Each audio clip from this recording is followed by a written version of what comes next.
এখানে যে মধুর মতো জিনিসগুলো দেখা যাইতেছে এটা সাপের বিষ। এই যে আমি হাতে নিয়ে নাড়াচাড়া করতেছি, দেখবেন ফেনা উঠে যাবে, সাদা হয়ে যাবে কিছুক্ষণের মধ্যেই। এটা কিন্তু মানুষের শরীরে হাতে পায়ে এরকম লাগলে কোনো ক্ষতি হয় না। অনেকের ভুল ধারণা থাকে যে বিষ লাগছে, এখানে ঘাও হয়েছে, এখানে পচে গেছে। এটা সম্পূর্ণ আজব গুজব গল্প। এটা কোথাও যদি ক্ষত স্থান থাকে, হাতে কাটা ছিঁড়া ফাটা ছোলা ঘাও থাকে, সেই স্থানে লাগলেই ক্ষতি হবে। রক্তের সাথে কালেকশন হইলেই বিপদ আছে। এই জন্য আমার মতো কেউ রিস্ক নিয়ে এই কাজ করবেন না। আর আমাদের ভিডিও ভালো লাগলে অবশ্যই লাইক কমেন্ট ও শেয়ার করবেন। 100 বলে ছবি ফেসবুক পেজ ফলো করে রাখবেন, 100 বলে ছবি ইউটিউব চ্যানেল সাবস্ক্রাইব করে রাখবেন।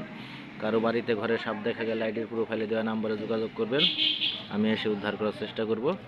আর বাংলাদেশের বিভিন্ন জেলা থেকে যে যেখান থেকেই দেখেন, আমাদের রেস্কিউ টিম প্রত্যেক জেলায় আছে। আমার সাথে যোগাযোগ করলে টিমের সদস্য লোককে পাঠানোর চেষ্টা করব।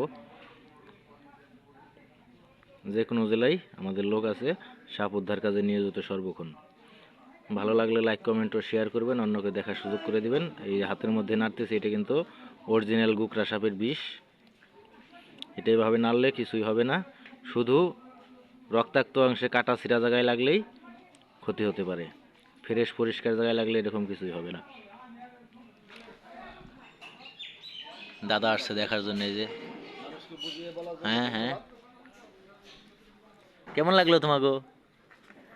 মিষ্টির মতো ভালো লাগলো।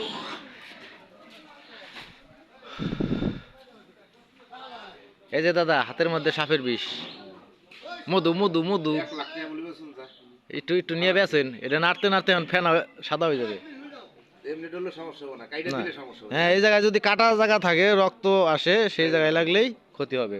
অনেকে যে চোখে ঘাস কাটতে যায় বলে হাতে বিষ লাগছে,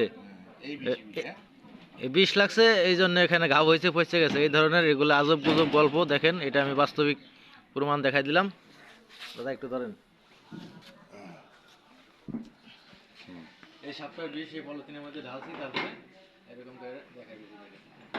আমাকে তেল তেলা ব্যবসায়ী আছে একজন, বুঝলে দিলি পরে পয়সা ধরে দেখে দিই, পাঁচা পাঁচা দেখে দিলাম দিলাম পাঁচা দেখে যায়।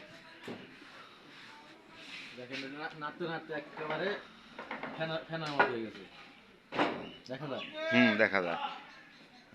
এতে কোনো সমস্যা নেই। শুধু যদি এই জায়গায় কাটা থাকে, ছিদ্র থাকে, রক্ত আসে, তাইলে সমস্যা। ওরকম ঘাও অংশ লাগলেই সমস্যা। তাহলে রক্তের সাথে বিষ কালেকশন হয়ে যাবে, তখন মৃত্যুর ঝুঁকি থাকে। তো আমি যেটা আপনাদের দেখাইলাম, এটা আমার মতো সাহস করে কেউ দেখাতে যাবেন না, রিস্কের ব্যাপার কিন্তু, নাকি? ধন্যবাদ, ভালো থাকবেন। আগামী অন্য কোনো ভিডিওতে দেখা হবে। ভালো লাগলে লাইক কমেন্ট ও শেয়ার করবেন, অন্যকে দেখার সুযোগ করে দেবেন। আল্লাহ হাফেজ। কোনটা দেবো?